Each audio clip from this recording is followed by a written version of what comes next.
একজন মুসলমান হিসাবে প্রথম হলো, যেহেতু আজকের এই 31তম তারিখে যে কাজগুলো হবে এগুলো কোনো মুসলমানদের প্রণীত নিয়ম নয়, কোনো নবী রাসূল করেননি, সাহাবীরাও করেননি, তাবেঈনরাও করেননি। সুতরাং আজও পর্যন্ত যারা হক্কানি উলামায়ে কেরাম মুসলমান মুমিন আছে তারাও করতে পারেন না। এটা হলো ইহুদি নাসারা এবং কাফেরদের প্রণীত নিয়ম। তাদের নিয়মকে অনুকরণ করার জন্য আল্লাহ রাব্বুল আলামিন কঠোরভাবে নিষেধ করেছেন। সেই জন্য আমরা 31st নাইটকে উদযাপন করতে কোনো মুসলমান হিসাবে করতে পারি না। মুআজ্জাজ মুহতারম সম্মানিত মুসল্লিয়ান ইকরাম, তলাবায়ে ইলজাম, হযরত উলামায়ে ইকরাম, আল্লাহ রাব্বুল আলামিনের কাছে শুকরিয়া আদায় করি যে মহান রব আমাদেরকে জুমার নামাজের জন্য জামি মসজিদে আগে আগে আসার তৌফিক দান করেছেন। সকলেই অন্তরস্থল থেকে আন্তরিকভাবে শুকরিয়া আদায় করি, আলহামদুলিল্লাহ। রব্বুল আলামিন আমাদেরকে শত শত মানুষের মধ্য থেকে বাছাই করে রহমতের নজরে তাকে তার ঘর পর্যন্ত নিয়ে এসেছেন। এটা রব্বুল আলামিনের পক্ষ থেকে আমাদের উপর অনেক বড় একটি নিয়ামত। এই জন্য নিয়ামত পেয়েই রব্বুল আলামিনের কাছে শুকরিয়া আদায় করা মুমিনের একটা বড় গুণ। আল্লাহ পছন্দ করেন এই বিষয়টি। প্রথমেই ওয়াইজিন যারা বক্তা আছেন আলোচনার শুরু লগ্নেই এই সম্পর্কে দুই একটি কথা বলেন, শুকরিয়া আদায় সম্পর্কে কিছু কথা বলেন। প্রায় অধিকাংশ উলামায়ে কেরাম এই কথাগুলো বলেন। কেন? আল্লাহ রাব্বুল আলামিন কৃতজ্ঞতা জ্ঞাপন করাটা অনেক বেশি পছন্দ করেন। আর কৃতজ্ঞতা না জ্ঞাপন করলে, নাশুকরি আদায় করলে তাহলে আল্লাহ তাআলা অসন্তুষ্ট হন, নারাজ হন এবং কঠিন শাস্তির ব্যবস্থাও আল্লাহ তাআলা রেখেছেন। সেই জন্য উলামায়ে কেরাম প্রথমেই বসেই এই আলোচনার একটু কিছু ভূমিকা স্বরূপ আলোচনা করেন। লা ইন শাকারতুম লা আযীদান্নাকুম ওয়া লা ইন কাফারতুম ইন্না আযাবী লাশাদীদ। আল্লাহ তাআলার এই নিয়ামতগুলো পেয়ে আজকে যে জুমার দিনের বড় একটা নিয়ামত, আপনার মতো আমার মতো হাজারো যুবক ঘুরছে, কোনো কাজ নেই, রাস্তাঘাটে ঘুরছে, জুমার নামাজ পড়াটার সুযোগও তারও হয় না। এমন অনেক আছে জুমার নামাজ পড়ার জন্য বাইতুল মুকাররম গিয়েছে, রাস্তায় অ্যাক্সিডেন্ট হয়েছে, মসজিদে না যেয়ে হসপিটালে আছে, এমনও আছে। আল্লাহ রাব্বুল আলামিন আপনাকে আমাকে সুস্থ রেখে দুনিয়ার মধ্যে সর্বোত্তম জায়গা জান্নাতের একটি বাগানে আল্লাহ তাআলা জুমার নামাজের জন্য কবুল করেছেন। আবারও বলি আলহামদুলিল্লাহ। সম্মানিত হাজিরিন, তবে কিছু কোরআন এবং হাদিস থেকে কিছু আলোচনা করব। আমি ইতিপূর্বেও যতগুলো জুমা পড়িয়েছি বিষয়ভিত্তিক আলোচনা করেছি। আমি এর আগে আজকে আমার 168তম জুমা এখানে চলছে। এর আগেও পড়েছি বিষয়ভিত্তিক আলোচনা। আমি বিষয়ভিত্তিক আলোচনা পছন্দ করি। আর এটাও বড় বড় মসজিদগুলো, ভালো ভালো ওলামায়ে কেরাম যারা আছেন তারা বিষয়ভিত্তিক আলোচনা করেন। যে কোনো একটা আলোচনা থেকে আমাদের খোরাকি হওয়া উচিত। শুধু কিছু ঘটনা শুনে গেলাম আর কিছু মনে না রাখলাম, এটা তো আলোচনা শোনা না শোনা একই কথা। আলোচনার থেকে কিছু আমার জন্য পাথেয় হয়, আখিরাতে চলার জন্য কিছু পাথেয় সংগ্রহ করা যায়, এমন কিছু আলোচনা করা। এ লক্ষ্যে আজকে যেহেতু আমরা সকলেই জানি আজকে ইংরেজি কত তারিখ, 27শে ডিসেম্বর, সবাই জানে। আগামী 3-4-5 দিন পরেই এই সালটাকে খতম হয়ে নতুন আর একটি সালে আমরা পদার্পণ করব। এই সংক্রান্ত কোরআন এবং হাদিসে কী কী আলোচনা, বিশেষ করে 31st নাইট সম্পর্কে কী আলোচনা, সেগুলো নিয়ে আমি আলোচনা করব। কোরআন এবং হাদিস থেকে রব্বুল আলামিন যে কথাগুলো পছন্দ করেন, রব্বুল আলামিন যে কথাগুলো আমাদের উপকারে আসবেন, এমন কিছু কোরআন এবং হাদিস থেকে তার পছন্দ নিয়ে কিছু কথা বলার তৌফিক দান করুন। আপনাদের সকলকে ইখলাসের সাথে শ্রবণ করার তৌফিক দান করুন, আমিন। সম্মানিত হাজিরিন, বাংলা, আরবি, ইংলিশ এই তিনটি ভাষাই সাধারণত পৃথিবীর অধিকাংশ দেশে এই তিনটি ভাষায় মাস, বছর হিসাব করা হয়, গণনা করা হয়। আল্লাহ রাব্বুল আলামিনও সর্বপ্রথম কোরআনুল কারীমেও বলেছেন, ইন্না ইদ্দাতাশ শুহুরি ইনদাল্লাহি 12 শাহরা। মাস গণনা করার এই সিস্টেমটা রব্বুল আলামিনও শিখিয়েছেন পৃথিবীর শুরু লগ্ন থেকে। কিন্তু এটা হিসাবের ধারাবাহিকতা অনেক পরে আসছে। আল্লাহ তাআলা পৃথিবী যেদিন সৃষ্টি করেছেন সেদিন থেকে আল্লাহ রাব্বুল আলামিনের কাছে মাস, সপ্তাহ, মাস, বছর এগুলোর গণনা পৃথিবীর শুরু লগ্ন থেকেই ছিল। আর আল্লাহ রাব্বুল আলামিন এই আরবির যেই মাসগুলো আছে, বছর, দিন, সময়, এগুলো মুসলমানদের ইবাদতের সাথে সম্পৃক্ত। ফজর কখন হবে, জোহর কখন হবে, আসর কখন হবে, মাগরিব কখন হবে, এবং এই সময়গুলোর মধ্যে কি কি আমল করতে হবে, কোন আমল, কোন নামাজ, কোন সালাত কখন পড়তে হবে, এটা সময়ের সাথে সম্পৃক্ত। এজন্য আল্লাহ তাআলা এই সিস্টেমটাই করে দিয়েছেন। সূর্য এবং চন্দ্র এগুলো বিষয় আল্লাহ তাআলা দিয়েছেন। মুসলমানরা এটা দেখে দেখে গণনা করে আল্লাহর হুকুম বাস্তবায়ন করবে। জন্য একজন মুসলমান হিসাবে, ইমানদার হিসাবে, মুমিন হিসাবে আরবি মাস গণনা করা ফরজে কিফায়া। জাতিগতভাবে ফরজে কিফায়া সবার জন্য ফরজ, তবে সবার পক্ষ থেকে যদি কোনো একজন ব্যক্তিও এই হিসাবটা করে থাকেন তাহলে সবার পক্ষ থেকে আদায় হয়ে যায়। উলামায়ে কেরামের ফতোয়া, যদি একজন ব্যক্তিও আরবি হিসাব গণনা না করে তাহলে সবাই গুনাহগার হয়ে যাবে। এজন্য আমাদের দেশে আলহামদুলিল্লাহ অনেকে আরবি অনুযায়ী মাস, দিন শুরু হয়, বছর শুরু হয়, তাদের পাঠ্য পুস্তকের যে পড়ালেখার সিলেবাস এগুলো শুরু হয় আরবি অনুযায়ী, আবার শেষ হয় আরবি হিসাব অনুযায়ী। অনেক জায়গায় আছে এমন, তারা এগুলো হিসাব করে। রমজান কখন আসবে, জিলকদ কখন আসবে, জিলহাজ কখন আসবে, রজব কখন আসবে, শাবান কখন আসবে, এগুলো তারা হিসাব করে। কিন্তু আরবি মাসের এই হিসাবগুলো আমাদের পক্ষ থেকে কোনো না কোনো ভাই, কোনো বা কোনো জাতি করে থাকেন, এর দ্বারা সকলের পক্ষ থেকে আদায় হয়ে যায়।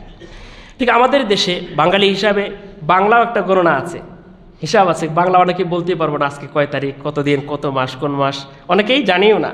গ্রাম অঞ্চলে কিছু মুরব্বীরা আছেন, তারা এগুলো হিসাব করেন।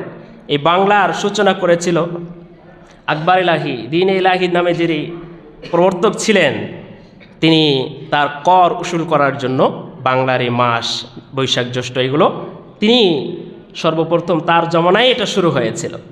আর আরবিটা রসুল করিম সাল্লাল্লাহু আলাইহি সাল্লামের ইন্তেকালের পর আল্লাহ রসুল সাল্লাল্লাহু আলাইহি সাল্লামকে যখন মক্কা থেকে মদিনায় হিজরত করেছেন, এটাকে কেন্দ্র করে পরবর্তীতে সাহাবা ইকরাম রাদিয়াল্লাহু তাআলা আনহু এই আরবির হিসাবটা করেছেন, তারা চালু করেছেন। আর ইংরেজির যে বিষয়টি, সেটি হলো আমরা সকলেই জানি যীশু খ্রিস্ট তার জন্মর দিন থেকে ইংরেজির হিসাবটা চলে আসে। এটা খ্রিস্টানরা বিশেষ করে তারা এটা চালু করেন এবং তারাই প্রাধান্য দেন এবং এমনভাবে ছড়িয়েছে প্রত্যেকটা অফিস আদালতে কাজ কর্ম এই ইংরেজির হিসাব অনুযায়ী করতে হয়, না করলে মেলে না, সমস্যা হয়, অনেক ক্ষেত্রে সমস্যা হয়। তবে হিসাব রাখা হারাম যে এমন কিছু নয়, আমার কাজের সুবিধার্থে এটা করা যায়, জায়েজ আছে। উলামায়ে কেরামের ফতোয়া জায়েজ, এটা করা যাবে। কিন্তু এই দিনকে, অর্থাৎ ডিসেম্বরের 31 তারিখে রাতে সর্বশেষ কিছু কর্ম করা হয়, কিছু কার্যক্রম করা হয় যেগুলো কোরআন এবং হাদিসের সাথে সংঘর্ষ। এগুলো নিয়ে কিছু আলোচনা, অনেকগুলো পয়েন্ট আছে, আমি প্রায় 10টি পয়েন্টটুকে নিয়ে এসেছি। অনেকগুলো কারণে এগুলো মুসলমান হিসাবে করা যায় না। 1 নম্বর কারণ হলো তারা যে রীতিনীতি চালু করেছে এটা কোনো মুসলমানদের রীতিনীতি না, খ্রিস্টানরা এটা চালু করেছেন। এবং আল্লাহ রাব্বুল আলামিন পবিত্র কোরআনে আমি যে আয়াতটি শুরুতে পাঠ করেছিলাম, সূরাতুল মাইদা 51 নম্বর আয়াতে আল্লাহ বলেন, ইয়া আইয়ুহাল্লাযীনা আমানু লা তাত্তাখিযুল ইয়াহুদা ওয়ান নাসারা আউলিয়া বা'দুহুম আউলিয়া বা'দ। রব্বুল আলামিন মুমিনদেরকে বলতেছেন ডেকে, হে মুমিনগণ, তোমরা ইহুদি নাসারাদেরকে বন্ধুরূপে গ্রহণ করো না, তারা একে অপরের বন্ধু, তাদেরকে বন্ধু হিসাবে গ্রহণ করা কোনো মুসলমানদের কর্তব্য নয়। এটা কে বলেছেন? আল্লাহ রাব্বুল আলামিন নিজে বলেছেন। এজন্য মুসলমানরা তাদেরকে যতই সন্তুষ্ট করার চেষ্টা করুক, তাদের ধর্মের যে নীতিনীতি রয়েছে এই নিয়মগুলো যতক্ষণ পর্যন্ত না মানবে ততক্ষণ পর্যন্ত তারাও পছন্দ করবে না। এই জন্য আল্লাহ অপর আয়াতে বলেন, ওয়ালান তারদা আনকাল ইয়াহুদু ওয়ালান নাসারা হাত্তা তাত্তাবিআ মিল্লাতাহুম। তাদের সাথে চলাফেরা করি আমার বিজনেসের জন্য, আমার ব্যবসার জন্য, আমার পড়শি হিসাবে, আমার প্রতিবেশী হিসাবে, এটা ঠিক আছে। যখন আমি তাদের সাথে অন্তরঙ্গ বন্ধু হিসাবে গ্রহণ করব, কিন্তু তাদের ধর্ম যতক্ষণ পর্যন্ত না মানব, হাত্তা তাত্তাবিআ মিল্লাতা, ততক্ষণ পর্যন্ত তারা সন্তুষ্ট আমাদের মুসলমানদের উপর হবে না। এবং একে অপরের বন্ধু, খ্রিস্টান হতে পারে সে আমেরিকায় বসবাস করে, হতে পারে ইউরোপের অন্য কোনো কান্ট্রিতে বসবাস করে, কিন্তু যখন মুসলমানদের উপর আক্রমণের বিষয়গুলো আসে তখন তারা এক হয়ে, তারা একত্রে মুসলমানদের উপর ঝাঁপিয়ে পড়ে। ফিলিস্তিনে আমরা দেখেছি, আফগানিতে আমরা দেখেছি, আফগানিস্তানে আলেমদের প্রতি, মুসলমানদের প্রতি কী পরিমাণ নির্যাতন করেছে। এবং এই উপমহাদেশে ইংরেজরা এসেছিল বাণিজ্য নিয়ে, তারা কমার্শিয়াল কাজের জন্য এসেছিলেন, কিন্তু তাদের উদ্দেশ্য ছিল ভিন্ন। আমরা ইতিহাস টানলে অনেক লম্বা হবে, সংক্ষিপ্ত আকারে বলছি।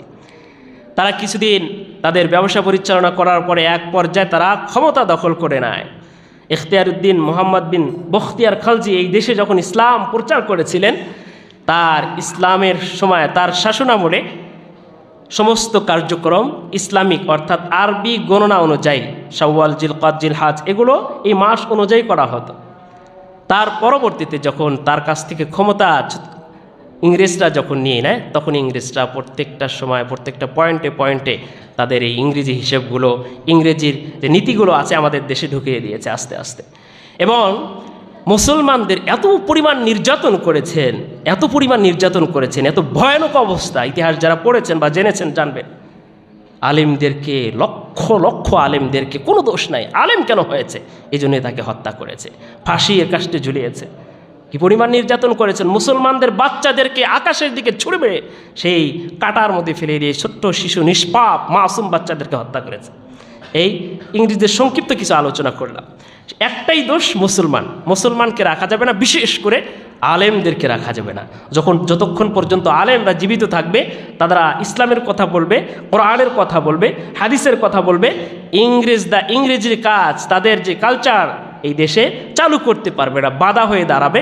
এই জন্য তারা আলেমদেরকে হত্যা করেছিল এবং তাদের পতনও হয়েছে আলেমদের মাধ্যমেই। শাহ আব্দুল আজিজ রহমতুল্লাহ আলাইহি নাম শুনেছেন আপনারা।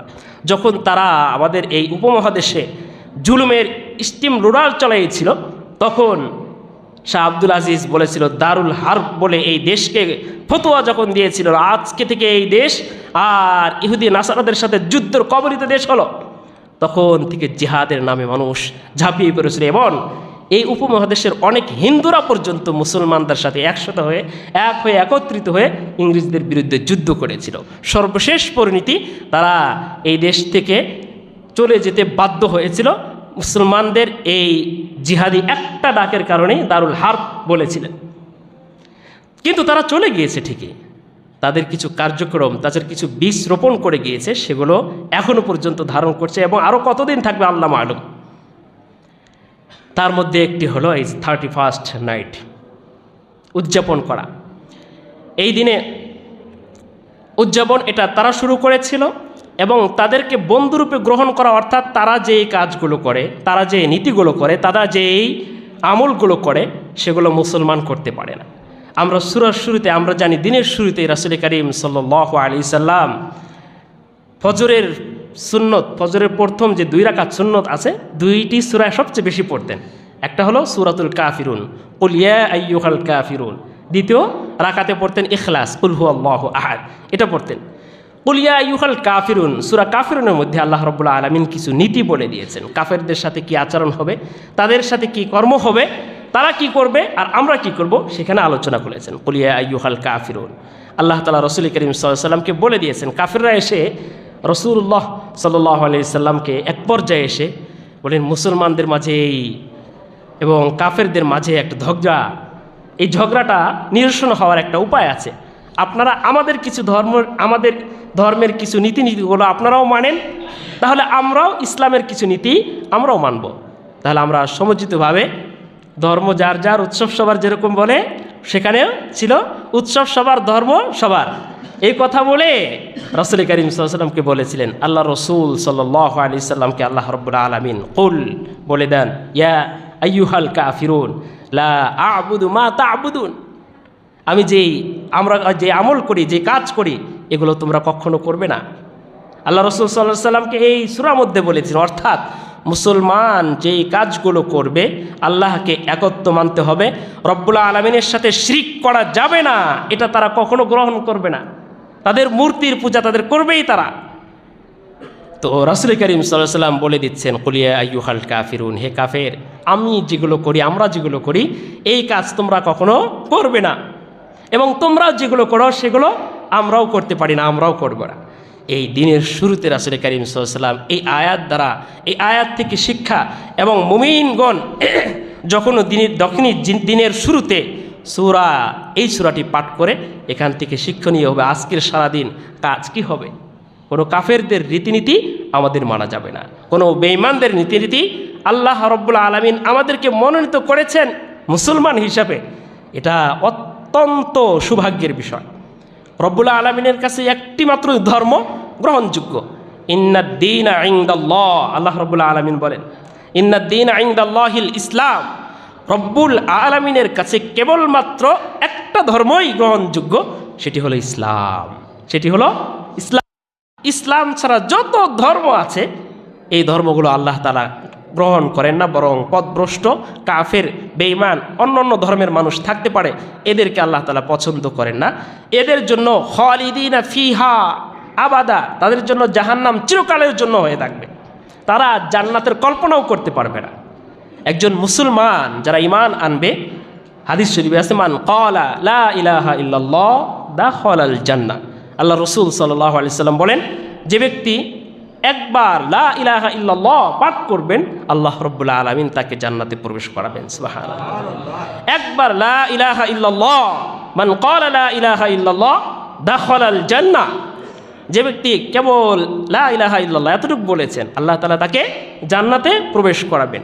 কিন্তু বিষয় আছে এখানে, শুধুমাত্র লা ইলাহা ইল্লাল্লাহ বলেই জান্নাতে যাওয়া যাবে এমনটা নয়।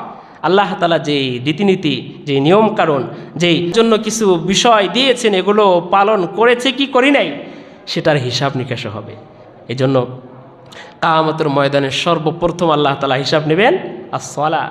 রব্বুল আলামিন কিয়ামতের ময়দানে সর্বপ্রথম নামাজ যে আমাদের এত বড় একটি বিধান দিয়েছিলেন, সেই বিধানটার হিসাব নেবেন। অর্থাৎ মুসলমানদের জন্য যে হজ, যাকাত, রোজা এবং নামাজ এগুলো দিয়েছেন, এইগুলো যথাযথভাবে পালন করেছে কিনা সেটারও হিসাব নেবেন। হিসাব নেওয়ার পর যদি কমতি পাওয়া যায়, আল্লাহর ইচ্ছা করলে তাকে মাফ করে দিতে পারেন, আর যদি চান তাকে শাস্তি দিয়ে, তার সমস্ত শাস্তি ভক্ষণ করার পর রব্বুল আলামিন যখন দয়া করবেন, রব্বুল আলামিন যখন তার প্রতি অনুগ্রহ করবেন, তখন তাকে মাফ করে তাকে আবার পরিষ্কার পরিচ্ছন্ন করে জান্নাত দান করবেন। এর নাম হলো মান ক্বালা লা ইলাহা ইল্লাল্লাহ। যে ব্যক্তি লা ইলাহা ইল্লাল্লাহ বলেন, লা ইলাহা ইল্লাল্লাহ পাঠ করেছে, তাকে আল্লাহ তাআলা জান্নাতে প্রবেশ করাবে। এই জন্য অনেকে বলে নামাজ না পড়লে কি হবে, আমার ঈমান বড় আছে, আমি বড় মুসলমান, আমি লা ইলাহা পড়ি। লা ইলাহা পড়েন, এর মূল্য কতটুকু?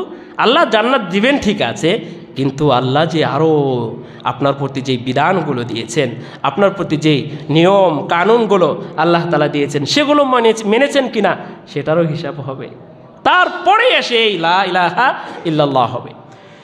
তো মোহতারাম হাজিরিন, বলতেছিলাম মুসলমান যে ব্যক্তি লা ইলাহা পাঠ করবে, অর্থাৎ ঈমান আনয়ন করবে, সে কখনো না কোনো সময় তার অপকর্মের, তার অনৈতিক কাজের শাস্তি ভোগ করার পর আল্লাহ তাআলা কোনো না কোনো দিন জান্নাতে দিবেন। কিন্তু যারা বেঈমান, কাফের, যাদের ঈমান থাকবে না, ঈমান আনবে না, তারা কখনো জান্নাতে যেতে পারবে না। ওয়ানাদা আসহাবুল জান্নাহ ওয়া আসহাবুন নার, জান্নাতবাসী এবং জাহান্নামবাসীর সাথে কথোপকথন হবে একসময়। আল্লাহ রাব্বুল আলামিন বলছেন, এরা দুনিয়ার মধ্যে যারা মুসলমান নামাজ পড়তো, মুসলমানের কাজ করতেন, মুসলমানদের তাদের ধর্মীয় যে কার্যক্রম আছে এগুলো করতো, তখন তারা ঠাট্টা বিদ্রুপ করতো। আরে তোমরা যে আল্লাহকে দেখো নাই, যে রবকে তোমরা দেখতে পাও না, যে জান্নাতের কথা তোমরা বলো, এগুলো চোখে কখনো দেখো নাই, এগুলো করে কী লাভ? যেটা দেখো না সেটা বাস্তবে নাই, এমন অনেকে বলে, নাস্তিকরাও বলে, স্লোগান দেয় তারা। অথচ মুসলমানদের কাজ কি হবে? সূরা বাকারার শুরুতেই আল্লাহ তাআলা বলে দিয়েছেন, আল্লাযীনা ইউমিনুনা বিল গায়ব ওয়া ইউকিমুনাস সালাহ, অদৃশ্যের জ্ঞানের প্রতি তারা ঈমান আনবে। যেটা দেখতে পায় না, এমন বহু জিনিস আছে যেগুলো দেখা যায় না, কিন্তু আমরা সবাই বিশ্বাস করি। বাতাস কেউ দেখেছি আমরা? আজও পর্যন্ত এই চর্মচোখে দেখেছি, কিন্তু বিশ্বাস করি বাতাস নামে কিছু আছে। আল্লাহ রব্বুল আলামিনও আমাদের চোখের আড়ালে থেকেও জান্নাত জাহান্নাম বানিয়েছেন। আর এগুলোর প্রমাণ করার জন্য আল্লাহ রব্বুল আলামিনের প্রিয় বান্দা মুহাম্মদ সাল্লাল্লাহু আলাইহি সাল্লামকে সচক্ষে দেখিয়েছেন। তিনি এসে আমাদের দুনিয়াতে খবর দিয়েছেন। মেরাজের রাতিতে, সবে মেরাজে আল্লাহ রসুল সাল্লাল্লাহু আলাইহি সাল্লামকে জান্নাত জাহান্নাম দেখিয়েছেন। আল্লাহ রব্বুল আলামিন ফেরেশতার মাধ্যমে দেখিয়েছেন জাহান্নামীদের কি অবস্থা, জান্নাতের কি নিয়ামতগুলো সেখানে আছে। এগুলো রসুল্লাহ সাল্লাল্লাহু আলাইহি সাল্লামকে দেখিয়েছেন। কোন কোন কারণে জান্নাতে গিয়েছে, কি শাস্তি হচ্ছে, সে আলোচনাগুলো এখানে আসে। জায়গায় শাস্তি হচ্ছে, প্রচুর শাস্তি হচ্ছে। কি কারণ? তারা পবিত্রতা অবলম্বন করতো না, সেই জন্য তাদের শাস্তি দেওয়া হচ্ছে কবরে। এমন অনেক ঘটনা আছে, যাই হোক সেটা আমার আলোচ্য বিষয় না। তো এক কথায় যেটা বলতে চেয়েছি, রাসূলুল্লাহ সাল্লাল্লাহু আলাইহি সাল্লাম সরাসরি জান্নাত জাহান্নাম দেখে এসে আমাদেরকে বলেছেন। তো এই জন্য আমরা রাসূল করিম সাল্লাল্লাহু আলাইহি সাল্লাম যে কথা বলেন সেটা 100 থেকে 100 সত্য, কোনো বিন্দু পরিমাণ মিথ্যা হতে পারে না। এটার নাম হলো ঈমান। ঈমান আনতে হবে। মুসলমানরা এই জন্যই ঈমান আনে। আর তারা যারা কাফের, বেঈমান, নাস্তিক, তারা বলে দু চোখে যা দেখি না সেটা বাস্তবায়ন বিশ্বাস করতে পারি না আমরা। এটা সম্পূর্ণ ভুল ধারণা। রব্বুল আলামিন যেটা বলেন সেটাই সত্য। তো জান্নাত জাহান্নাম নির্ধারণ করেছেন মুসলমানদের জন্য, জান্নাত মুসলমানদের জন্য, জাহান্নাম মুসলমান এবং কাফের বেঈমান সবার জন্য। মুসলমান দুনিয়ার মধ্যে আল্লাহ রব্বুল আলামিন যে নীতিগুলো দিয়েছেন সেগুলো মানবে না, অনৈতিক কাজের সাথে জড়িত, আল্লাহ তার হিসাব নিকাশ করে চাইলে জাহান্নাম দিতে পারেন, চাইলে জান্নাত দিতে পারেন। কিন্তু কাফেরদের জান্নাতে যাওয়ার জন্য কোনো অপশনই নাই, সুযোগই নেই। কারণ জান্নাতে যাওয়ার জন্য একটাই প্রথম শর্ত হলো ঈমান আনয়ন করতে হবে। এজন্য মোহতারাম হাজিরিন, যারা ইহুদি, নাসারা এবং কাফের যারা আছে তাদের প্রণীত যে নিয়ম নীতিগুলো কোনো মুসলমান করতে পারে না, বন্ধু হিসাবেও তাকে গ্রহণ করতে পারে না। এই জন্য রব্বুল আলামিন বলেন, ইয়া আইয়ুহাল্লাযীনা আমানু লা তাত্তাখিযুল ইয়াহুদা ওয়ান নাসারা আউলিয়া। ইহুদি এবং নাসারাদেরকে তোমরা বন্ধুরূপে গ্রহণ করো না, তাদের নীতিগুলো তোমরা অনুসরণ করো না, তাদের যে কালচারগুলো আছে এগুলো তোমরা নিজেদের কালচার মনে করো না। আজকে তো কিছু কিছু কাজ এমন আছে, ইহুদি নাসারাদের কাজগুলো আমাদের মাঝে ঢুকে পড়েছে, আর সেটাকে আমরা গর্ববোধ মনে করি। ইউরোপ, আমেরিকায়, বিভিন্ন জায়গায়, দেশে, কানাডার যেখে ঘুরে এসে সেখানকার কিছু নীতি নিয়মগুলো মনে হয় অনেক ভালো। অনেকেই সাথে কথা বললে দেখা যায়, বোঝা যায় সেখানে এত সুন্দর সুন্দর নিয়ম আছে।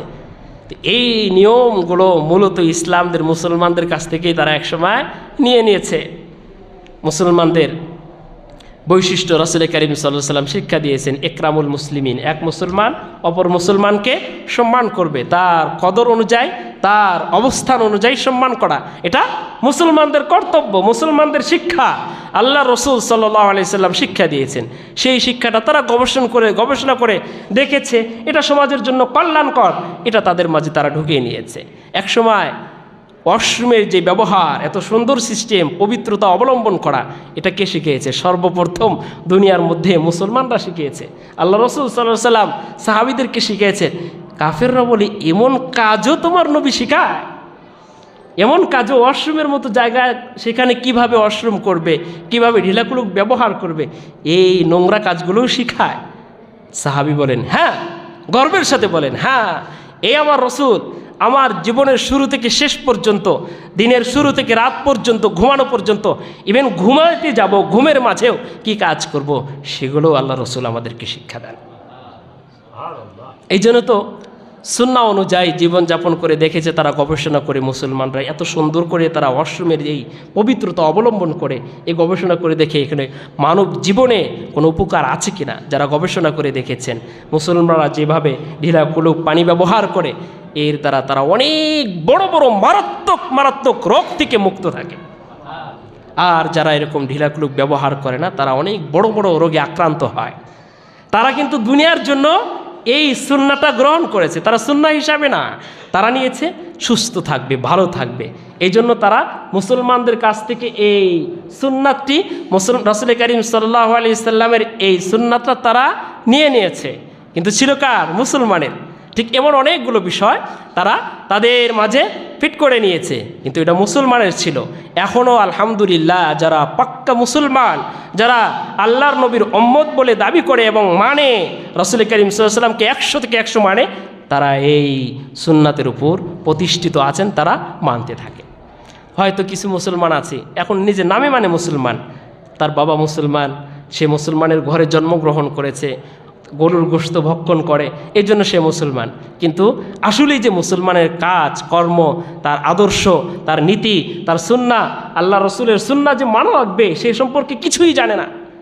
এমনও এখনও পর্যন্ত আছে 10 বছর, 20 বছর, 15 বছর, 30 বছর হয়েছে সূরাতুল ফাতিহা বিশুদ্ধভাবে পাঠ করতে পারে না, নামাজটা এখনও পড়তে পারে না। এমন অনেক মানুষ আছে। এমনকি আমাদের এই দেশেও এখনও আল্লাহ যদি বলে জাতির পিতাকে, বলে অমুকে তমুকে, বলতে পারে না। বলে নবীকে, বলে শেখ মুজিবর। এমনও মানুষ শোনা গিয়েছে, তোমার নবীকে বলছে শেখ মুজিবর, অথচ সে নিজেকে মুসলমানও দাবি করে। তার মুসলমানিত্ব কতটুকু হবে? তার থেকে ইসলামিক বিষয়গুলো কি জানবো এবং কি আশা করি? কিন্তু যারা ইসলাম সম্পর্কে জানেন এবং মানেন, তারা ঠিকই রাসূল করিম সাল্লাল্লাহু আলাইহি ওয়াসাল্লামের সুন্নাহগুলো মানেন। কথাটা আসছে কোথা থেকে? যখন আমরা বিভিন্ন বহির্বিশ্বে যাই, বিশেষ করে ইউরোপ আমেরিকায় যাই, কিছু নীতি এসে নীতিগুলো সেখান থেকে দেখে আমাদের দেশে এসে বলি, আরে তারাই তো মুসলমানদের সে ভালো, কিন্তু এই নীতিগুলো আমাদের কাছ থেকে তারা নিয়েছে। এবং আমরা কিছু মুসলমানদের সাথে ঘুরি, যে মুসলমানরা নামাজ কালাম, রোজা, হজ, যাকাত, সুন্নাহ সম্পর্কে কিছুই ধারণা পর্যন্ত নাই, তাদের কাছ থেকে কি আশা করতে পারি? আর যারা পাক্কা মুসলমান, ইমানদার, আমলদার, আল্লাহ রসুল সাল্লাল্লাহু আলাইহি সাল্লামকে পরিপূর্ণ মানে, তারা ঠিকই আল্লাহ রসুল সাল্লাল্লাহু আলাইহি সাল্লামের সুন্নাহগুলো মানে। তাদের কাছে ওঠা বসা করুন, তাদের কাছে যাবেন, দেখতে পারবেন তাদের ব্যবহার, তাদের আখলাক, চরিত্র, ওঠা বসা, নীতিগুলো কত সুন্দর। তো আমরা প্রথম যে 1 নম্বর 31st নাইট যেটা মানা যাবে না, এটা কেন? 1 নম্বর কারণ আমরা জানলাম, এটা হলো ইহুদিদের নীতি, ইহুদিদের প্রণয়নকৃত একটি কাজ, এই জন্য মুসলমান হিসাবে এটা গ্রহণ করা যাবে না। 2 নম্বর হলো তাদের এই রাতে, বিশেষ করে এই 31 ডিসেম্বর রাতে কিছু কার্যক্রম হয়, এই কাজগুলো ইসলাম এবং কোরআন হাদিসের সাথে সরাসরি সাংঘর্ষিক বিষয়। এ কাজে এমন কিছু কাজ করা হয়, মদ ওপেন থাকে, অনেকে মদ পান করে, বিভিন্ন নাইট ক্লাবগুলো আগে থেকে বুকিং হয়ে যায়। 31 তারিখে নাইট ক্লাবগুলো ফাঁকাই পাওয়া যায় না, কেন? পার্টি করতে হবে। 31 তারিখে রাত 12:01 বা 12টার আগে পরে এত ভিড়, এত কিছু কাজগুলো হয়। মদ সম্পর্কে আল্লাহ রাব্বুল আলামিন কোরআনে, সবাই জানি আমরা, এর দ্বিতীয় আর কোনো কথাই বলতে হবে না। মদ যে আল্লাহ রাব্বুল আলামিন পছন্দ করেন না, হারাম করে দিয়েছেন, এই মদটাকে ইসলামে একেবারেই এটা হারাম করে দিয়েছেন। এই কাজটা সেই রাতে অবাধে হয়ে থাকে। আমার সন্তান মদ পান করে, এমনও হয় মদ পান করার কারণে মাতল হয়ে থাকে সেই 2-1 দিন পর্যন্ত, তা অনেকের জ্ঞানই ফিরে না, এমনও হয়, শোনা গিয়েছে, আমরা জানি। আবার এই মদ পান করে কিছু অপকর্মগুলো করে, এগুলো ইসলামে গ্রহণ করে না। জিনার মতো নিকৃষ্টতম কাজও এই রাতে ঘটে, পত্রপত্রিকায় দেখা যায়। আপনারা দেখবেন পত্রপত্রিকায়, আগের পত্রপত্রিকাগুলো যদি দেখেন, 31 রাতের এই 31st নাইট উদযাপন করতে যেয়ে কী কী অপকর্মগুলো হয়েছে দেখতে পারবেন। তো এই কাজগুলো ইসলামে কখনো গ্রহণ করে না। উদ্দেশ্য একটাকে কেন্দ্র করে, 31st নাইট, এটাকে কেন্দ্র করে মদ পান করে এবং কি জিনার মতো কাজগুলোও করেন। আল্লাহ রাব্বুল আলামিন বলেন, ওয়ালা তাকরাবুজ জিনা ইন্নাহু কানা ফাহিশা। জিনা তো দূরের কথা, রব্বুল আলামিন বলছেন জিনার কাছেও যেও না, অর্থাৎ জিনা সংগঠন হবে, জিনা হয়ে যাবে, এই কাজগুলোর আনুষঙ্গিক কী কী কাজ আছে সেগুলোর কাছেও যেতে রব্বুল আলামিন নিষেধ করেছেন।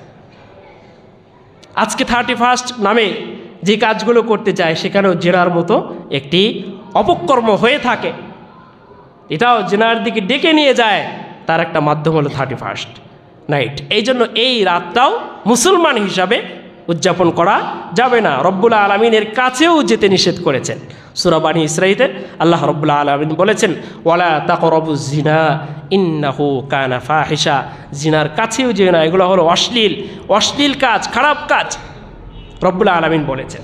এজন্য এই রাতের প্রথম দ্বিতীয় যে কারণটি সেটি হলো মদ পান করে। তৃতীয় কারণ হলে এই রাতে জিনার মতো কাজ হওয়ার সম্ভাবনা অনেক বেশি, এই জন্য এই কাজও মুসলমান হিসাবে করা যাবে না। চতুর্থতম, এই রাতে অবাধে পর্দা খেলাপ, অনেকেই টাইট ফিট এবং শর্ট জামা কাপড় পরে অবাধে মিশছে, এটা পরিপূর্ণ ইসলামে হারাম। আল্লাহ রাব্বুল আলামিন মুসলমানদেরকে কিছু নীতি নিয়ম বলে দিয়েছেন। শুধু মুসলমান হলেই হবে না। একটু আগে বলতেছিলাম, বাবা মুসলমানের গর্ভে জন্মগ্রহণ করেছি, এই জন্য নিজেকে মুসলমান হিসেবে পরিচালনা করি, নিজেকে পরিচয় দিয়ে আমি মুসলমান। কিন্তু মুসলমানের যে কিছু কাজ আছে সেগুলো আমাকে মান্য করতে হবে। আবার নিজে তামান্নাও করি জান্নাতে যাব, ইসলামের এই কাজগুলো মানতেও চাই না। আবার রব্বুল আলামিন যে জান্নাত নির্মাণ করেছেন সেটাকে, এই জান্নাতে যাওয়ার জন্য আশাও করি। কিভাবে সম্ভব? আল্লাহ রব্বুল আলামিন যে নীতিগুলো বলে দিয়েছেন, হ্যাঁ এটা ঠিক। গত কয়েকদিন আগে এক ভদ্রলোক আমাকে বলতেছেন, কেউ নামাজ পড়ে জান্নাতে যেতে পারবে না, কেউ হজ করে জান্নাতে যেতে পারবে না, কেউ ভালো কাজ করে জান্নাতে যেতে পারবে না। হ্যাঁ, তার কথা ঠিক আছে, কেউ শুধু নামাজ পড়ে জান্নাতে যেতে পারবে না। আমার নামাজ হয়েছে কিনা আমি নিজেও তো জানি না, আমার উজু ঠিক হয়েছে কিনা সেটা জানি না, আমার কিরাত শুদ্ধ হয়েছে কিনা সেটাও আমি জানি না। আমি নামাজ পড়ছি কাকে দেখানোর জন্য? আমি নামাজ পড়ছি কাকে সন্তুষ্ট করার জন্য? এই সবগুলো বিষয় বিবেচনা করলে দেখা যাবে নামাজ আমার হচ্ছে না। সেই নামাজ দ্বারা আমি কিভাবে জান্নাতে যাব? আল্লাহ রব্বুল আলামিন হিসাব করবেন, আল্লাহ তাআলা দেখবেন তার অবস্থা, তার দিলের অবস্থা। রব্বুল আলামিন দেখে এগুলোর হিসাব নিকাশ করে আল্লাহ তাআলা অনুগ্রহ করে জান্নাত দান করবেন, সেটা ভিন্ন বিষয়। আল্লাহ এমনও ঘটনা পাওয়া যায়, ব্যক্তি জান্নাতে যাবে কিভাবে? সে রাতের পর রাত, দিনের পর দিন ইবাদত বন্দিগি করতেন। হযরতে মুসা আলাইহিস সালামের জমানায় পাওয়া যায়, এটা কোনো রাওয়ায়াতে, সহিহ রাওয়ায়াতে পাওয়া যায় না। দিনের পর দিন ইবাদত বন্দিগি, রাতের পর রাত, দিন রোজা, রাতে তাহাজ্জুদ নামাজ পড়তেন। তার ধারণা ছিল এই দুনিয়ার মধ্যে আমি তো কোনো গুনাহ করি নাই, সারাদিন রোজা রেখেছি আর রাতে ইবাদত করেছি, তো আমি জান্নাতে যাব, আর কে যাবে? সে মৃত্যুর পর সে আশাবাদী ছিল জান্নাতে যাওয়ার জন্য, জান্নাতে যাওয়াবে। এবার আল্লাহ রব্বুল আলামিন ফেরেশতাদেরকে নিয়ে একে একটু জাহান্নামের পাশ দিয়ে একটু ঘুরিয়ে নিয়ে আসতে বলেছেন। জাহান্নামের কাছেই যেতে, অনেক দূর, এখনও জাহান্নামে যেতে পারে নাই। সেখান থেকে এতটা উত্তপ্ত, এতটা গরম, তার নাড়ি ভুড়ি শুকিয়ে গেছে। এবার আওয়াজ আসলো, তুমি যে সে তার যেহেতু তৃষ্ণা এমনটা এত বেশি পেয়েছে, নাড়ি ভুড়ি শুকিয়ে গেছে। বোঝা যায় চৈত্র মাসে যখন উত্তপ্ত অনেক বেশি গরম থাকে তখন সাধারণত আমাদেরই কি অবস্থা হয়ে যায়, পানি পান করার কি অবস্থা হয়ে যায়। আর জাহান্নামের মতো এই উত্তপ্তর একটু ছায়া তার উপর পড়েছে, কি পরিমাণ অবস্থা হবে। সে বলেছে আমাকে এক গ্লাস পানি পান করাও। তখন বলবো তোমাকে পানি অবশ্যই পান করাবো, তবে তুমি দুনিয়াতে যে আমলগুলো করেছো সেই আমলগুলো আমাকে দিয়ে দিতে হবে, তাহলে তোমাকে এক গ্লাস পানি পান করানো হবে। সে সাথে সাথে রাজি। হ্যাঁ, আমার এত তৃষ্ণা পেয়েছে, আমার দুনিয়াতে যত ইবাদত করেছি, যত তাহাজ্জুদ পড়েছি, যত জিকির করেছি, যত তেলাওয়াত করেছি, যত ভালো কাজ করেছি, সমস্ত কাজগুলো আমি এক গ্লাস পানির বিনিময়ে দান করে দিলাম। এবার তাকে জান্নাতে কিভাবে দিবে? জান্নাতে যাবে কে? এক গ্লাস পানির বিনিময় সমস্ত আমল তার শেষ। তখন সে বুঝতে পারল রব্বুল আলামিন যাকে দয়া করে, আল্লাহ রব্বুল আলামিন যাকে অনুগ্রহ করে জান্নাত দান করবেন সেই যেতে পারবে। এটা কথা ঠিক। তার মানে এটা না আমি নামাজ পড়বো না, আল্লাহর হুকুম মানবো না, রোজা করবো না। জানি না ওই আল্লাহর বান্দা কোন উদ্দেশ্যে বলেছিলেন। ঠিক আছে, শুধু নামাজ পড়ে জান্নাতে যাওয়া যাবে না, শুধু রোজা পড়ে জান্নাতে যাবে না, এটা তার কথা ঠিক আছে।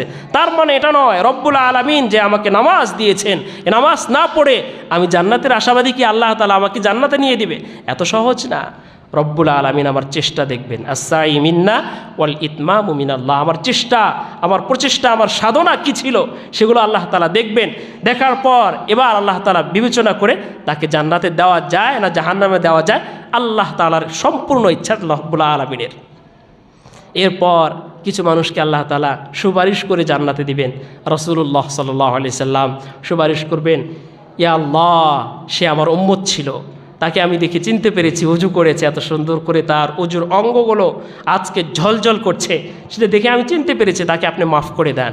অনেক উলামায়ে কেরামের সুপারিশে জান্নাতে চলে যাবে, হাফেজে কারিমের সুপারিশে সে জান্নাতে যাবে, অনেক ভালো মানুষের কারণে তাদের সুপারিশে আল্লাহ রাব্বুল আলামিন জান্নাত দান করবে।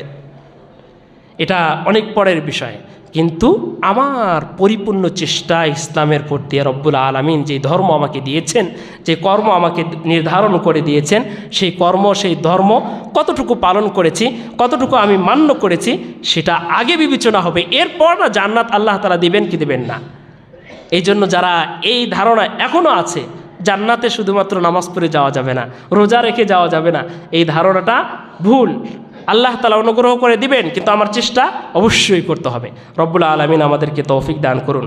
তো বলতেছিলাম 31st নাইট কেন উদযাপন করা যাবে না, তার মধ্যে কয়েকটি কারণের কথা বললাম। জিনার মতো এই জঘন্যতম কাজ আজকের এই রাতে, এই 31তম রাতে সংগঠন হয়ে থাকবে। আরেকটি বড় কারণ, যেটি সময় কম আমরা শেষ করে দিচ্ছি, আপনারা যারা ইন্টারনেট ঘাটেন তারা দেখবেন ইউটিউবে অথবা গুগলে সার্চ করে দেখবেন জানুস নামে একটি মূর্তি আছে, GANUS, এটা বলে সার্চ দিবেন, দেখবেন একটি মূর্তির আকৃতি ধারণ করবে, তার দুইটি মাথা, এক পাশে মাথা দুই পাশে মাথা। তো এই মূর্তিটা বহু আগে, অনেক আগে ইহুদি খ্রিস্টানরা তারা এটা নির্মাণ করেছিল। তাদের ধারণা ছিল এই 31st নাইট অর্থাৎ এই বছরের শেষ রাত্রে এই মূর্তির দুটি অংশ, প্রথম অংশে যে তারা সারা বছর যত অপকর্ম করেছে এক মূর্তির এক পাশে যে তারা নিজেদেরকে আত্মসমর্পণ করতো, আমরা এই গুনাহ করেছি, আমরা এই অপকর্ম করেছি, আমরা এই অনৈতিক কাজ করেছি, তো আমাকে মাফ করে দেন। তাদের ধারণা ছিল এক পাশের যে অংশ আছে তাদেরতে যারা তার কাছে আত্মসমর্পণ করত তাদেরকে সে ক্ষমা করে দিত। কিন্তু আগামী বছর ভালো যাওয়ার জন্য আবার যখন রাত 12টা বেজে 1 মিনিট চলে আসতো, অর্ধরাত পার হয়ে যেত, তখন আবার অপর পাশে এসে আরেকটি বছর, আগামী বছর আমার দিনটা যেন ভালো যায়, আমি যেন সুস্থ থাকি, আমার কাজকর্ম যেন ভালো যায় এবং আমার ব্যবসা যেন ভালো চলে, এক কথায় আমি ভালো চলতে পারি, সেই জন্য সামনের পাশ থেকে ঘুরে এসে পিছন পেশে এসে তার কাছে আশীর্বাদ করতো এবং তার কাছে দোয়া চেত, আমি যেন আগামী একটি বছর ভালো চলতে পারি। এটা সম্পূর্ণ শিরিক, সম্পূর্ণ শিরিক। রব্বুল আলামিন ক্ষমা করার মালিক আল্লাহ তাআলা, অন্য কেউ আমি অপকর্ম করেছি এটা ক্ষমা করার মালিক অন্য কেউ না। তবে হ্যাঁ, বান্দার যে হকগুলো আছে সেগুলো ভিন্ন, কিন্তু আল্লাহ রব্বুল আলামিন ইসলাম এবং যে নীতিগুলো আল্লাহ মুসলমানদেরকে দিয়েছেন, এই কাজগুলো যদি ভুলক্রমে কোনো দিন একটা নামাজ আমার ছুটে গিয়েছে, সেটার সিস্টেম আছে, সেটার নিয়ম নীতি আছে, আল্লাহ তাআলার কাছে তওবা করলে আল্লাহ তাআলা মাফ করে দিবেন। গুনাহ হয়েছে আমার, আমি মিথ্যা কথা বলেছি কোনো কারণে, যখন আমি বুঝতে পেরেছি তখন আল্লাহ তাআলার কাছে তওবা করলে আল্লাহ রব্বুল আলামিন সেই তওবাকে কবুল করে মাফ করে দেন এবং এর বিনিময়ে আরও বাড়িয়ে দেন, এটাও আছে। কিন্তু অন্য কোনো মূর্তি বা অন্য কোনো মানুষ, অন্য কোনো মানুষকে যদি আমরা মনে করি আমার যে অপকর্মগুলো সেই কেবল আমাকে মাফ করতে পারে, এটা আল্লাহ তাআলার গুণের সাথে শিরিক করা হলো, সম্পূর্ণ শিরিক হয়ে গেল। এরপর আগামী একটি বছর কিভাবে চলবো, আগামী একটি বছর আমার ভালো আমার খারাপ যাওয়া একমাত্র রব্বুল আলামিন জানেন, তিনি ছাড়া আর কেউ জানেন না। ভালো রাখার মালিক কে? খারাপ রাখার মালিক আল্লাহ, সম্মান দেওয়ার মালিক আল্লাহ, আবার অসম্মান করতেও পারেন রব্বুল আলামিন।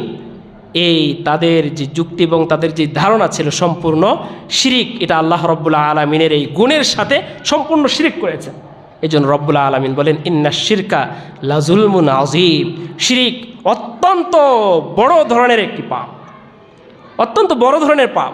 আল্লাহ রব্বুল আলামিন দুনিয়ার মধ্যে সমস্ত পাপগুলো মাফ করে দিবেন, কিন্তু শিরিককে আল্লাহ তাআলা মাফ করবেন না। এই জানুস নামক এই মূর্তির কাছে থেকে এভাবে শুরু আসে, তারা এভাবে এই রাতটাকে উদযাপন করে আসে। এরপর কাল পরিবর্তন হওয়ার কারণে এটাকে আরও স্মার্ট হয়েছে, তারপরে কি হয়েছে, এখন ডিজিটাল হয়েছে, এখন হয়ে আতশবাতি জ্বালানো হয়, আরও কত কিছু করা হয়, মাইক হয়, কনসার্ট করা হয়, বিভিন্ন অনুষ্ঠান করা হয় এই রাতে। কিন্তু তাদের ধারণা ছিল এইভাবে, এখনও অনেক মানুষ এমনটাই করে থাকেন এবং অনেক জায়গায় অজ্ঞ মুসলমান ইসলাম সম্পর্কে কিছু জানে না, তারাও তাদের সাথে তারা যেহেতু বন্ধুরূপে প্রথম যে আয়াতটা পাঠ করেছিলাম, ইহুদি খ্রিস্টানদেরকে অনেকে বন্ধুরূপে গ্রহণ করেছে, তারা বলেছে, ইনভাইট করেছে, আজকে আমাদের পার্টি আছে, আজকে অমুক ক্লাবে আমাদের স্পেশাল পার্টি হবে, চলো বন্ধু, চলে গেলাম, ওই বন্ধু সেখানে এখনও সেখানে প্রার্থনা করে, এই জানুস নামক এই মূর্তির সামনে যে এখনও তারা প্রার্থনা করে, একজন মুসলমান তার সাথে বসে আছে। এটা কিভাবে সম্ভব? কত বড় ভয়ঙ্কর শিরিক করছি। এই জন্য আজকের এই রাতকে 31st নাইটকে উদযাপন করা মুসলমানদের জন্য করা নিষেধ, করা যাবে না, হারাম। মোহতারাম হাজিরিন, আমাদের একটি বছর এই কয়েকটি বিষয় জানলাম, আরও অনেকগুলো বিষয় আছে। এই রাতে অনেকগুলো মুসলমানদের কষ্ট কারণ হয়ে যায়, যেমন আতশবাজি করে থাকি, এমনও ঘটনা ঘটেছে, অগ্নিকাণ্ড ঘটে অনেকের বাড়ি পড়ে গেছে, অনেকের কল কারখানা পড়ে গেছে, অনেক মানুষ মৃত্যুবরণ পর্যন্তও করেছে, আমরা দেখেছি এমনটা। এজন্য এই অপকর্মগুলো, কারণ এটা যেহেতু মুসলমানদের কোনো কালচার নয়, মুসলমানদের কোনো সুন্নাহ নয়, এবং আল্লাহ তাআলা এই কাজটাকেও পছন্দ করে না, এই জন্য রব্বুল আলামিন যেহেতু পছন্দ করে না, এই কাজটা মুসলমান হিসাবে করা যাবে না। আল্লাহ রব্বুল আলামিন বলেন, কুলু ওয়াশরাবু ওয়ালা তুসরিফু ইন্নাল্লাহা লা ইউহিব্বুল মুসরিফিন। এর আয়াতে বিশাল আলোচনা আছে। সর্বশেষ বলছেন, খাও এবং পান করো, কিন্তু ওয়ালা তুসরিফু ইন্নাল্লাহা লা ইউহিব্বুল মুসরিফিন, অপচয় করো না, কেননা আল্লাহ রব্বুল আলামিন অপচয়কারীকে পছন্দ করে না। এ রাতে অনেকগুলো অপচয় হয়ে যায়, অর্থ অপচয় হয়ে যায়, সময় অপচয় হয়, এবং অনেক মানুষকে কষ্টদায়ক অনেক কাজ সংগঠন হয়ে যায়। তাহলে আজ একজন মুসলমান হিসাবে প্রথম হলো, যেহেতু আজকের এই 31তম তারিখে যে কাজগুলো হবে, এগুলো কোনো মুসলমানদের প্রণীত নিয়ম নয়, কোনো নবী রাসূল করেননি, সাহাবীরাও করেননি, তাবেঈনরাও করেননি। সুতরাং আজও পর্যন্ত যারা হক্কানি উলামায়ে কেরাম মুসলমান মুমিন আছে, তারাও করতে পারেন না। এটা হলো ইহুদি নাসারা এবং কাফেরদের প্রণীত নিয়ম। তাদের নিয়মকে অনুকরণ করার জন্য আল্লাহ রাব্বুল আলামিন কঠোরভাবে নিষেধ করেছেন। সেই জন্য আমরা 31st নাইটকে উদযাপন করতে কোনো মুসলমান হিসাবে করতে পারি না। তা এখন কি করব এই দিনে? এখন মুসলমানদের জন্য কি করণীয়? মুসলমানদের জন্য সবচেয়ে বড় করণীয় হলো, আমি একটি বছর অতিবাহিত করলাম, একটি বছর আমার জীবন থেকে চলে গেল। যার 10 বছর ছিল তার 11তম বছরে পদার্পণ হলো, যার 40 বছর ছিল 41 বছরে পদার্পণ হলো, যার 60 বছর ছিল 61 বছরে আসলো। অর্থাৎ আমার জীবন থেকে একটি বছর বিদায় নিল। এই বিদায়ে আমি কি করেছি? এই একটি বছরে আমি কতগুলো ভালো কাজ করতে পেরেছি, কতগুলো নেক কাজ করতে পেরেছি, এবং কতগুলো অপকর্ম করেছি, কতগুলো অনৈতিক কাজগুলো করেছি, এগুলো হিসাব করা। যদি আমার দ্বারা কোনো অনৈতিক কাজ হয়ে থাকে, তাহলে রব্বুল আলামিনের কাছে তওবা করা, আল্লাহ তাআলার কাছে ক্ষমা চাওয়া, ওই জানুস নামের মূর্তির কাছে না যেয়ে রব্বুল আলামিনের কাছে আমার মাথা নত করে তওবা করলে আল্লাহ রব্বুল আলামিন আমাকে ক্ষমা করে দেবে। আর যদি ভালো কাজ করে থাকি, হজ করেছি, জাকাত করেছি, নামাজ পড়েছি, তেলাওয়াত করেছি, জিকির করেছি, জাকাত দিয়েছি, সদকা করেছি, সালাম করেছি, এক কথায় ভালো কাজ যদি আমার দ্বারা সংগঠন হয়ে থাকে, তাহলে আল্লাহ রব্বুল আলামিনের কাছে শুকরিয়া আদায় করা। প্রথমেই বসে লাইন শাকারতুম লাযীদান্নাকুম ওয়া লাইন কাফারতুম ইন্না আযাবী লাশাদীদ যে আয়াতটি পড়েছিলাম, আল্লাহ তাআলা যে নিয়ামতগুলো আমাকে দিয়েছিলেন, এই নিয়ামতের শুকরিয়া আদায় করা। তাহলে আগামী বছর আরও ভালোভাবে দিন উদযাপন করা, ভালোভাবে আল্লাহ তাআলা নিতে পারেন। রব্বুল আলামিন যেটা চান সেটা আমার জন্য নির্ধারণ করে রেখেছেন। এবং মুমিনের আরেকটি কর্তব্য হলো, যখন দিন ভালো যায় তখন শুকরিয়া আদায় করা, আর যখন দিন একটু খারাপ হয়, ভালো খারাপ মিলেই হলো মানুষের জীবন, যখন খারাপ যায় তখন সবর করা। এটা হলো মুমিনের অত্যন্ত বড় গুণ। এই জন্য মোহতারাম হাজিরিন, এই একটি বছর আমার কাছ থেকে অতিবাহিত হচ্ছে, চলে যাচ্ছে। এই দিনগুলোর মধ্যে কি আমি করতে পেরেছি, আগামী বছরের জন্য আমি পণ করা, আমাকে নিয়ত করা, আগামী বছরে, এই বছরে আমি ভালো কাজ যতগুলো করতে পেরেছি এর চেয়ে আরও দ্বিগুণ বেশি করব, এর চেয়ে আরও অনেক বেশি করব। যখন এই নিয়তটা করব, তখনই আল্লাহ রাব্বুল আলামিন নিয়ত করার সাথে সাথে নেকি আল্লাহ তাআলা আমাদের জন্য লিপিবদ্ধ করে দিবেন। শুধু নিয়ত করেছি, এখনও করতে পারি না এই কাজটা। আগামী বছরে আমি 2 বার উমরা করব, আগামী বছরে আমি এতগুলো ভালো কাজ করব, এখনও করতে পারি নাই। নিয়ত করেছি, আল্লাহ তাআলা এই নিয়াতের কারণে, ইন্নামাল আমালু বিন্নিয়াত, নিয়াত করার কারণে রব্বুল আলামিন আমার প্রতি আমার নেকির আমল নামায় সওয়াব লিপিবদ্ধ করতে থাকবেন। সুবহানাল্লাহ। আর যদি কেউ, রব্বুল আলামিনের নীতি হলো, কেউ যদি কোনো খারাপ কাজ, কোনো অনৈতিক কাজের জন্য নিয়াত করে, এখনও খারাপ কাজ করে নাই, তাহলে আল্লাহ তাআলা তার আমল নামায় গুনাহ লিখবেন না। ফেরেশতাদের নিষেধ আছে যতক্ষণ পর্যন্ত, হতে পারে এখন নিয়ত করেছে, একটু পরে তার দিলটাকে ঘুরে যেতে পারে, আবার ভালো কাজ করতে পারে। এই জন্য ফেরেশতাদের নিষেধ, সে অনৈতিক কাজ না করা পর্যন্ত তার আমল নামায় গুনাহ লিপিবদ্ধ করা যাবে না। যখন সে অনৈতিক কাজ তার দ্বারা হয়ে যাবে, তখন তার যতটুকু অপকর্ম ততটুকুই লিপিবদ্ধ হয়। আর আল্লাহ রাব্বুল আলামিন নেক কাজ করলে সর্বনিম্ন 10 সওয়াব আল্লাহ তাআলা দান করেন, তার ইখলাস অনুযায়ী আরও বাড়ান। এই জন্য মোহতারাম হাজিরিন, আজকের আলোচনা থেকে আমরা জানলাম মুসলমান হিসাবে আমার কর্তব্য এই 31st নাইটকে আমরা উদযাপন করা মুসলমানদের জন্য। যেহেতু ইমানদার আমরা দাবি করি, মুসলমান হিসাবে আমরা নিজেদেরকে পরিচয় দেই, এই জন্য আমাদের ইসলাম এবং মুসলমান থেকে রাসূল করিম সাল্লাল্লাহু আলাইহি সাল্লাম থেকে শুরু করে আল্লাহ রাব্বুল আলামিন পর্যন্ত কেউ এই দিনকে, এই কাজগুলো, অপকর্মগুলো পছন্দ করেন না। এই জন্য মুসলমান হিসাবে 31st নাইট উদযাপন করা মুসলমানদের কর্তব্য নয়। আর আগামী বছর আমি কিভাবে চলবো এবং গত একটি বছরে কি কি হয়েছে এগুলো হিসাব নিকাশ করে, যদি অপকর্ম বেশি হয়ে থাকে, ছোট হোক আর বেশি হোক, আল্লাহ রাব্বুল আলামিনের কাছে তওবা করা, আগামী বছর আরও ভালো চলতে পারি সেজন্য পণ করা, নিয়ত করা, আর যেই ভালো কাজগুলো করেছি এই জন্য আল্লাহ তাআলার কাছে শুকরিয়া জ্ঞাপন করা, এটাই হলো মুসলমানের কর্তব্য। রব্বুল আলামিন আমাদের সকলকে আজকের আলোচনাগুলো বুঝে অনুধাবন করে আমল করার তৌফিক দান করুন, আমিন। আসসালামু আলাইকুম ওয়া রাহমাতুল্লাহি ওয়া বারাকাতুহু।